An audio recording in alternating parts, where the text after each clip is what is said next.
नमस्कार मित्रांनो, आजच्या व्हिडिओमध्ये आपण मुख्यमंत्री लाडकी बहीण योजनेची ई-के-वाय-सी प्रक्रिया तुमची पूर्ण झाली आहे की नाही ते कशा प्रकारे चेक करायचं हे पाहणार आहोत. कारण की बऱ्याच महिलांनी ई-के-वाय-सी करतेवेळी त्यांना बऱ्याच अडचणी येत होता. सर्व्हर प्रॉब्लेम असो, वेबसाईटचा प्रॉब्लेम असो, ओ-टी-पी प्रॉब्लेम असो किंवा इतरही प्रॉब्लेममुळे बऱ्याच महिलांच्या ज्या ई-के-वाय-सी प्रोसेस आहे त्या टेक्निकल प्रॉब्लेममुळे होऊ शकल्या नाही किंवा ज्यांच्या झाल्या त्यांना त्या झाल्या आहे की नाही हे कसं माहिती पडेल. कारण की बऱ्याच महिलांनी ई-के-वाय-सी करता सी-एस-सी सेंटरवरती, नेट कॅफेवरती किंवा एखाद्या व्यक्तीच्या हातून ही ई-के-वाय-सी करण्याचा प्रयत्न केला आहे. जर तुम्ही स्वतः देखील ई-के-वाय-सी केली असेल परंतु ती सक्सेसफुल झाली आहे की नाही ते कसं पाहायचं आणि ती झाली असेल तर आपल्या पोर्टलवरती नक्की काय मेसेज तिथे पाहायला मिळतो ते कसं चेक करायचं. तुम्ही या माध्यमातून तुमची असो किंवा तुमच्या घरातील इतर व्यक्तींची असो, मित्रमैत्रिणींची असो किंवा इतर महिलांची असो ते देखील चेक करू शकता.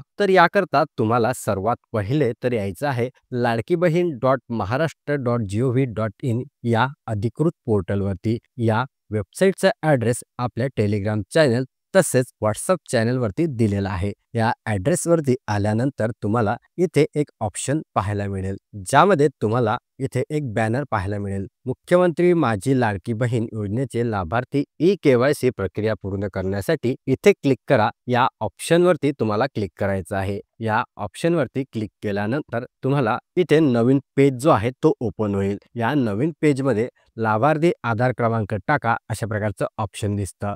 तर इथे तुम्हाला ज्या व्यक्तीचं चेक करायचं आहे त्या व्यक्तीचा लाभार्थी आधार क्रमांक टाकायचा आहे. त्यानंतर हा जो कॅप्चा दिसत आहे हा इथे बॉक्समध्ये भरायचा आहे. कॅप्चा हा प्रत्येक वेळेस चेंज होतो, त्यामुळे ज्या प्रकारे तुम्हाला तिथे दिसतो त्याच प्रकारे टाकायचा आहे. त्यानंतर इथे खाली ऑप्शन येणार आहे आणि मी सहमत आहे या ऑप्शनवरती क्लिक करायचं आहे आणि ओ-टी-पी पाठवा या बटनवरती तुम्हाला क्लिक करायचं आहे. तर इथे तुम्हाला सर्वात पहिले तर लाभार्थी नंबर टाकायचा आहे. आधार कार्ड नंबर टाकल्यानंतर तुम्हाला हा जो कॅप्चा दिसत आहे तो भरायचा आहे. जर तुम्ही कॅप्चा चुकीचा टाकला तर तिथे परत तुम्हाला कॅप्चा भरावा लागणार आहे. कॅप्चा भरल्यानंतर मी सहमत आहे या बटनवरती टिक करायचं आहे आणि ओ-टी-पी पाठवा या ऑप्शनवरती टिक करायचं आहे. त्यानंतर तुम्हाला एक ऑप्शन जो इथे पाहायला मिळणार आहे तो म्हणजे अशा प्रकारचा इथे दिसणार आहे. जर तुमची ई-के-वाय-सी प्रक्रिया पूर्ण झाली असेल तर तुम्हाला इथे मेसेज पाहायला मिळणार नाही, तर फॉर्म हा पुढे जाणार. त्यानंतर जर तुम्हाला सक्सेस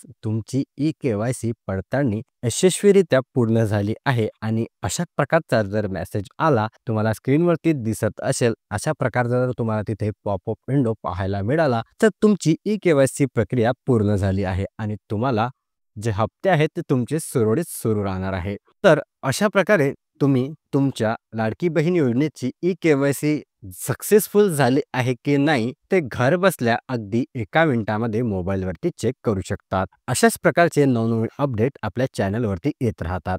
जर तुम्ही आपल्या चॅनलला अजून देखील सबस्क्राईब केले नसेल तर लगेच सबस्क्राईब करा. चला भेटूया अशाच एका नवीन महत्त्वपूर्ण व्हिडिओमध्ये. तोपर्यंत धन्यवाद.